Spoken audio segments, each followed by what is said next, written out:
to the masses are exceedingly important. I'm honored to have with me today the Consul General from Ukraine, and he is Mr. Vitaly Tarasuk. He will be speaking in just a moment. We also have the President to his left of the Ukraine Club here in Houston. He too will have a comment in just a moment. I'm going to ask if you would, Mr. If you'll come to this side, on this side of me. All the way over here. There. Yeah, we want to make sure you're in the frame. Okay. Okay, well, thank you everybody again. I received what I consider a clarion call for help from the persons who are here from Ukraine. I received this email, and in the email there was a hue and cry for support, and one of the forms of support mentioned has to do with hardware, ammunition, and fuel. Ukraine is on the front line of democracy. Ukraine is a country in peril and in need of help from the world. We cannot stand by and allow our neighbors, our friends in Ukraine, to find themselves stranded without the help that they need in a time of great peril. As a member of the Congress of the United States of America with a voice and a vote, I plan to use my voice and my vote to do what I can to be of assistance to Ukraine in this time of need. I do not believe that if you leave the world alone, the world will leave you alone. This is clearly demonstrated with what has been done to Ukraine. Mr. Putin and the military in Russia has assaulted Ukraine, invaded the country, invaded a country that seeks democracy, a country that seeks self-sufficiency, a country that was moving in a direction that I consider very positive in trying to make sure that it had a proper place in the countries of the world. And unfortunately, their neighbor has a different sense of what Ukraine should be all about. I don't share that vision. I want Ukraine to be self-sufficient. I want it to be autonomous. I believe in the sovereignty of Ukraine. And I plan to do what I can as a member of Congress with a voice and a vote to protect the sovereignty of Ukraine. To this end, I am sending a letter to the President of the United States of America, whom I have great faith and confidence in. I'm sending a letter to the President because I want the President to do more. I want our country to do more to help with the ammunition, the fuel, and the portable hardware that they need. I have, in my conversations with the Consul General, been told that the people of Ukraine are going to defend themselves, but they want a means by which they can defend themselves. They are providing the people to fight. They need the support that people who are fighting would have by way of armaments. So I'm going to encourage in my letter that Ukraine receive more support for the military weaponry that they need, not the personnel, but for weapons that they will need. We have already sent some $650 million worth of armaments, weapons. We've helped them with the $650 million in the last year. And I think that's a good thing that we've done, but I'm praying that we can do more because I understand and all the world can see the need for Ukraine to get additional help. I close with this. Ukraine is on the front line of democracy. Dr. King said, injustice anywhere is a threat to justice everywhere. Ukraine is that place that represents the threat to justice everywhere if we allow the Russian military to succeed. There is no way to prognosticate where this will end if we allow success with the Russian military in Ukraine. Therefore, we have to step up now and do what we can, especially given that Ukraine at one time was a nuclear power, especially given that Ukraine surrendered its nuclear weapons pursuant to the 1994 Budapest Memorandum. Ukraine was promised protection. We have to keep our promise.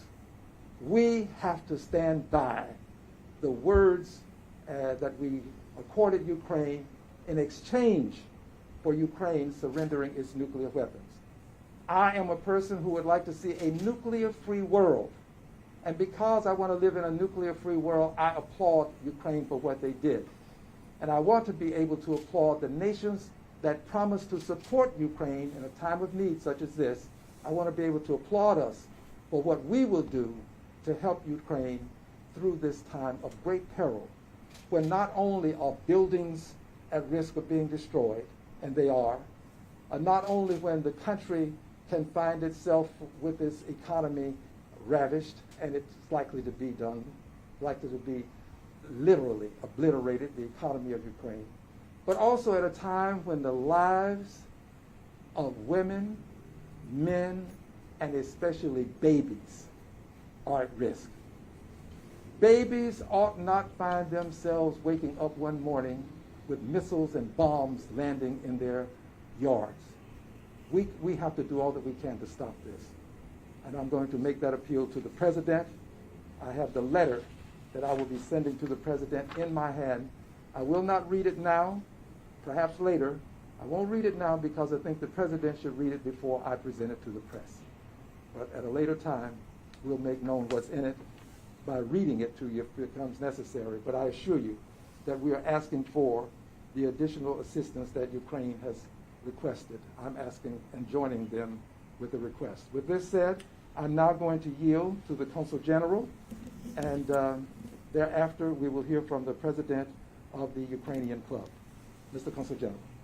Thank you. Thank you so much. I'm very grateful to be here together with Congressman Green, and we really appreciate the support that he is willing to provide to Ukraine. Because as he rightly said in his words, Ukraine is fighting for democracy. Ukraine is fighting for its independence and its sovereignty. Ukraine did not provoke its aggression.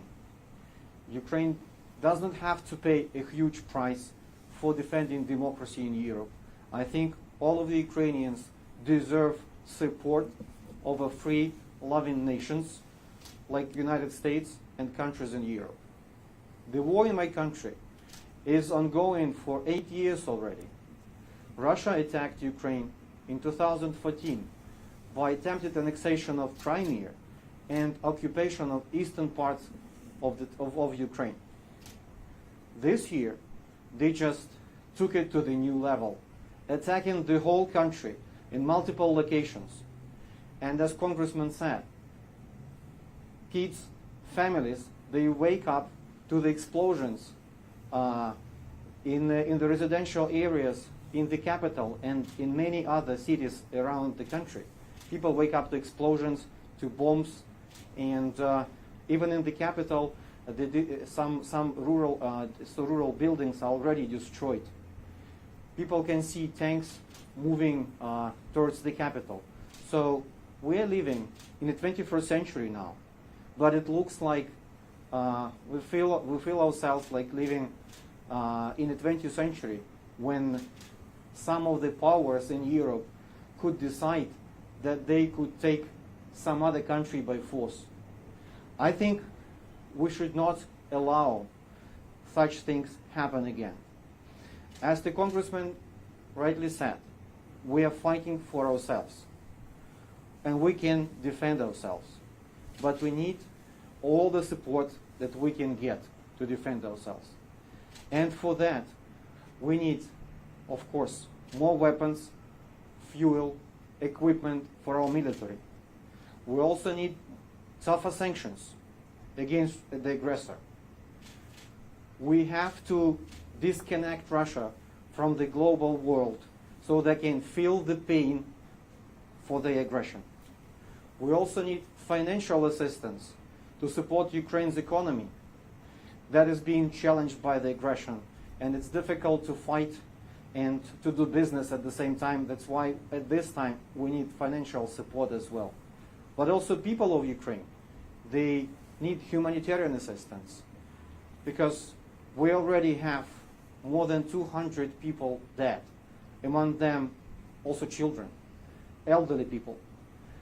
And as we speak, the aggression is ongoing, and the Russian forces are moving to the bigger cities and to the capital.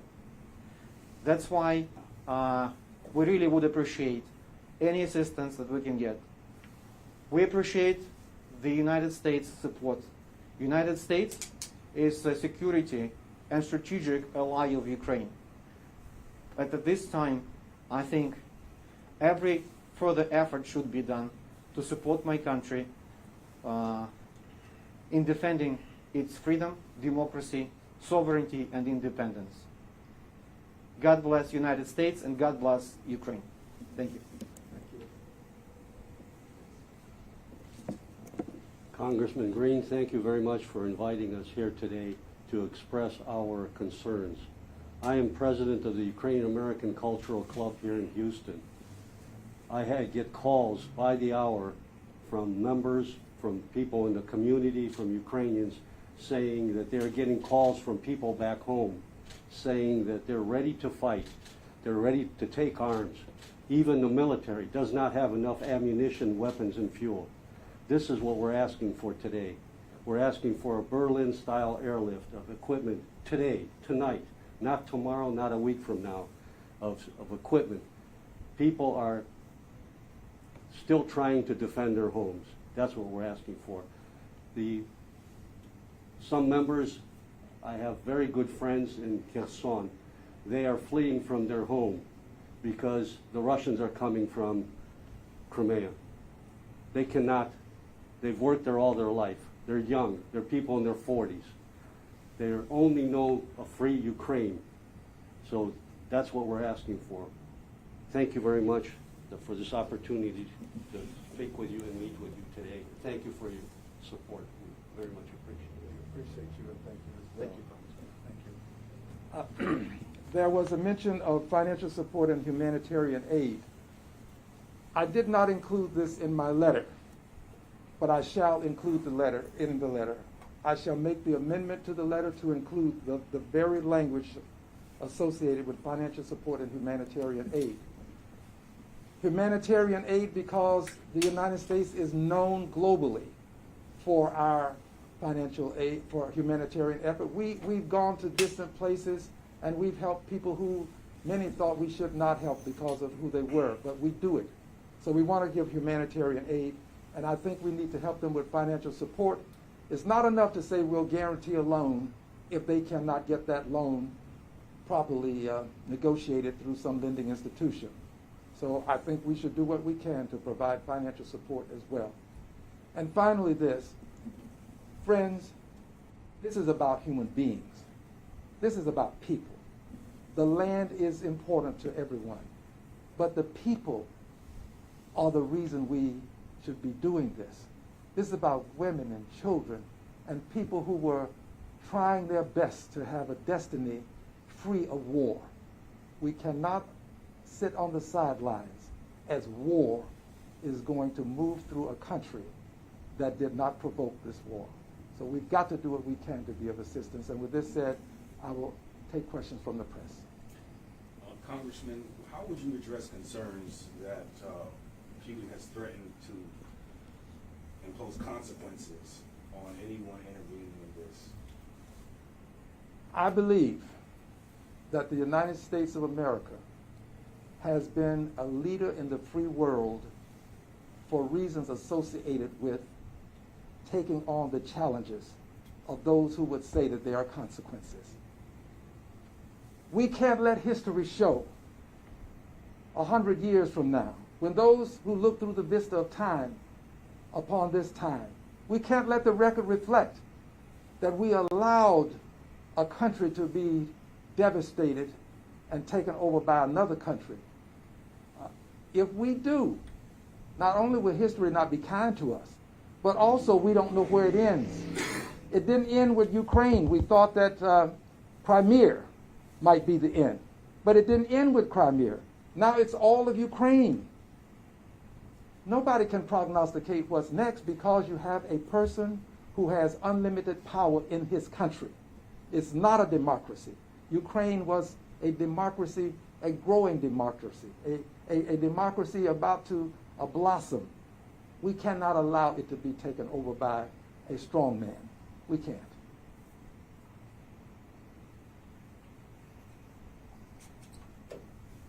Can you also spell your names, please?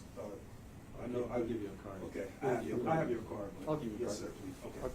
Well, I'm gonna say one more thing if there are no more questions, and then we're going to retire to continue our dialogue. I'm gonna say one more thing. I want my diction to be superb on this, but I don't know how to make it superb. Our country is at risk because we have had a would-be dictator in the chief executive office.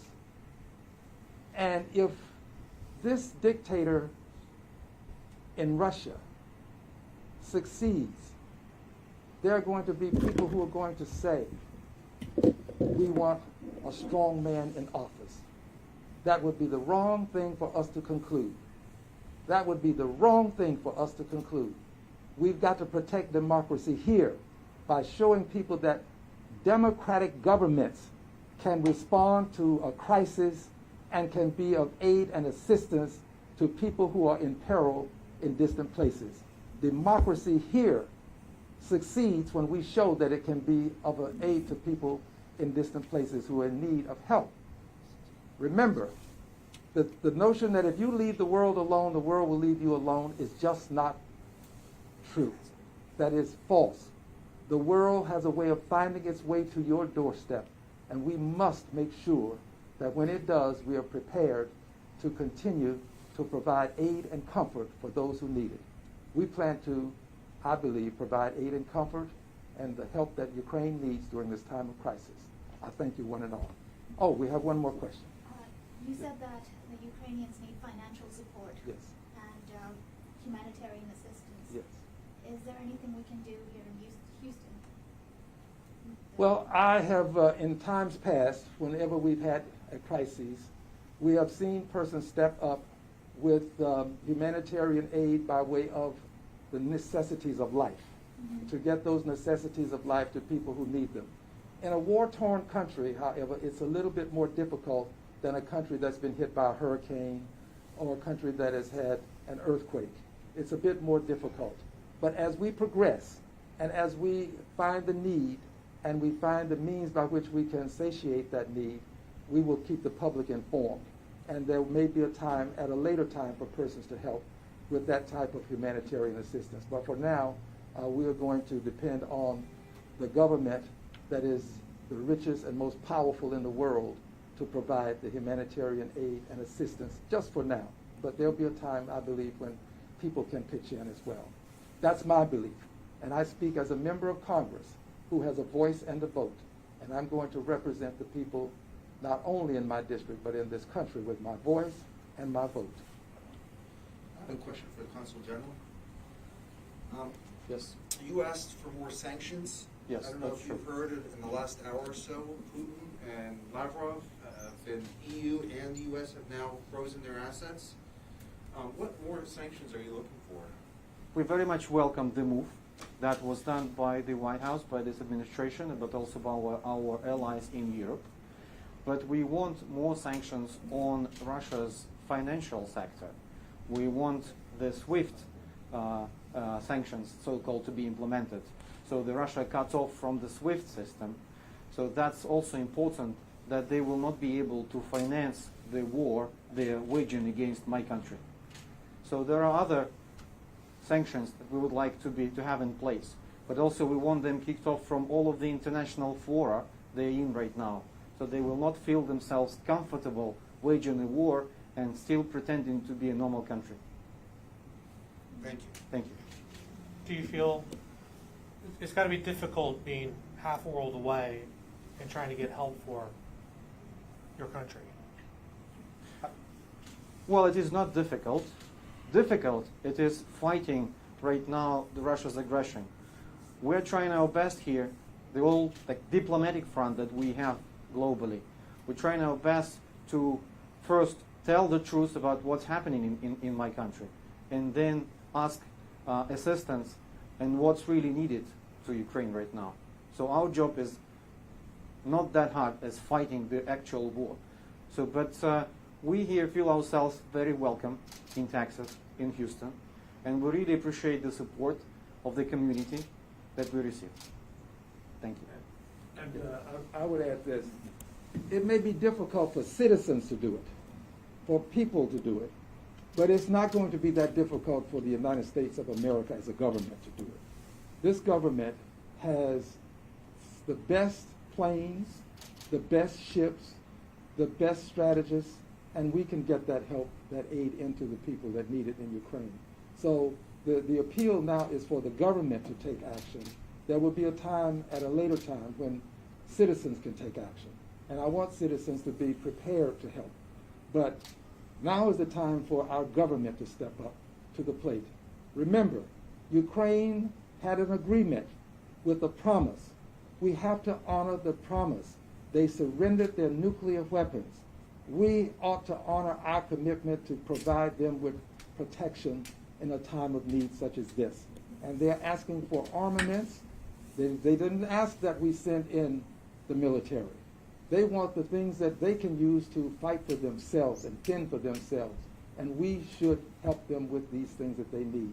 That's going to be my appeal to the president. I'll be back in Washington on Monday, and I'll be making that appeal today, but I'll make it again on Monday. Absolutely.